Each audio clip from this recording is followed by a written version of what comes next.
সাবুর খিচুড়ি বানিয়েছি। সাবুটা আগে থেকে ভিজিয়ে রেখেছিলাম।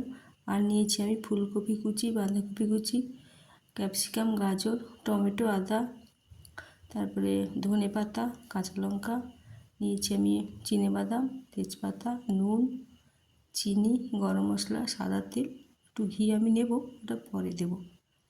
এবার তেলে সব সবজিগুলো আমি একে একে ভেজে নেব। নুন আমি অল্প সব সবজিতে দিয়েছি, আপনারা চাইলে দিতে পারেন। সব সবজিগুলো আস্তে আস্তে ভেজে আমি তুলে নেব। এটা একাদশীতে খাওয়া যায়, যে কোনো নিরামিষ দিনেই এটা খাওয়া যায়। ভীষণ সুন্দর টেস্টি খাবার, পেট ভরা থাকে অনেকক্ষণ। ক্যাপসিকামগুলো ভাজবো।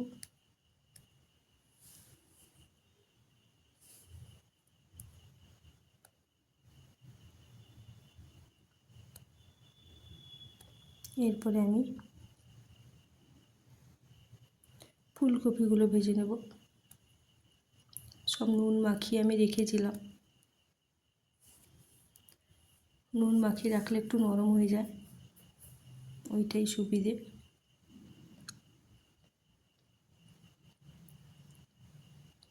এরপরে বাঁধাকপিগুলো ভাজবো।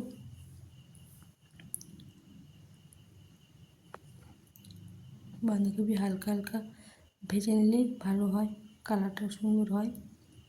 এরপরে অল্প একটু আমি তেল দিলাম, ওর মধ্যে টমেটো দিচ্ছি, দিলাম কাঁচা লঙ্কা, আদা কুচি, ধনেপাতা কুচি। আস্তে আস্তে করে ভাজবো। এরপরে নুন দিলাম, এগুলো আমি মিক্সিতে বেটে নেব। এরপরে কড়াইতে তেল দিয়েছি, তেজপাতা, দিয়েছি গরম মশলা,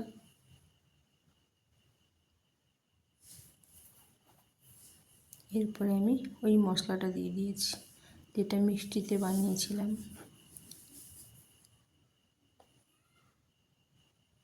এরপর একটু জল দিয়েছি, চিনি আমি একটু শেষেই দেব। সব সবজিগুলো দিয়ে দিলাম, একটু নাড়াচাড়া করতে হবে। এরপরে চিনেবাদাম দিয়েছি,